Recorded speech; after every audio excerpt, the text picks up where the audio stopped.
All right, Andrew raised this question this morning. I thought it'd make a good debate here. When should a political insider stop being a loyal foot soldier and stand up for what he or she believes? And we got two recent examples. I'll grant you off the top, they're a little bit of a stretch, but they do raise the question, right, Andrew, about whether or not here you say, I'm not on board with this.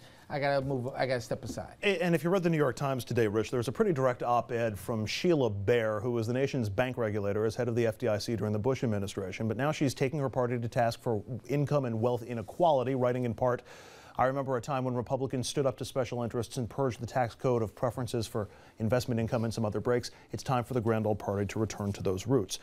But you never heard a peep from Bair on the subject when she headed the FDIC and had, to some degree, the ear of the Treasury Secretary and/or the President. Now, former Obama White House Press Secretary Robert Gibbs is signed on as a talker to MSNBC. Subject number one, drone strikes on Americans. Turns out Gibbs thinks there should be more transparency, but he was barred from confirming that the drone program even existed.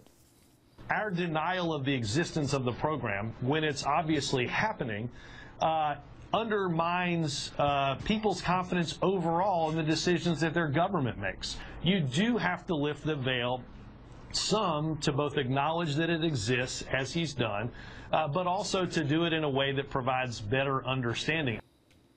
Which leads us, Rich, to the whole question at hand here. I mean, thanks for clearing this all up now that you're out of a position to be able to do something about it, but should you have either Well, do you think they could have done something about it? I think they could have, or they could have resigned their positions in protest, which then makes the issue very public at a time that makes it front and center and might actually get some action on the issue. You agree with me?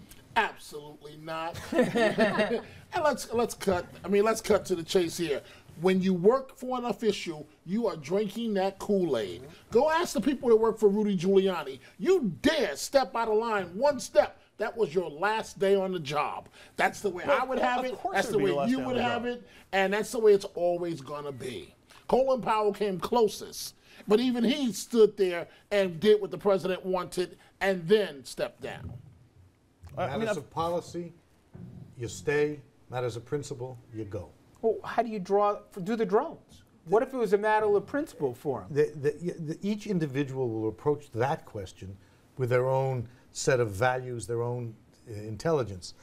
You go along on policy. How about you? Let's say you were the press sec and the president said, hey, if asked, what drone? What drone? I would know. Oh my God! Not qualified to serve. Credentials him? Take him away. Next question. Richard, when was the last time that you think somebody took one of those principle stands over policy? We were talking before. It was sometimes you don't know. Yeah. Sometimes people don't resign publicly, but they resign. I was taught in law school by a guy named Archibald Cox. When he was fired, or when Nixon was trying to fire him, a guy named Elliot Richardson, who was Attorney General, resigned. All right. We're keeping 40 years ago. What do you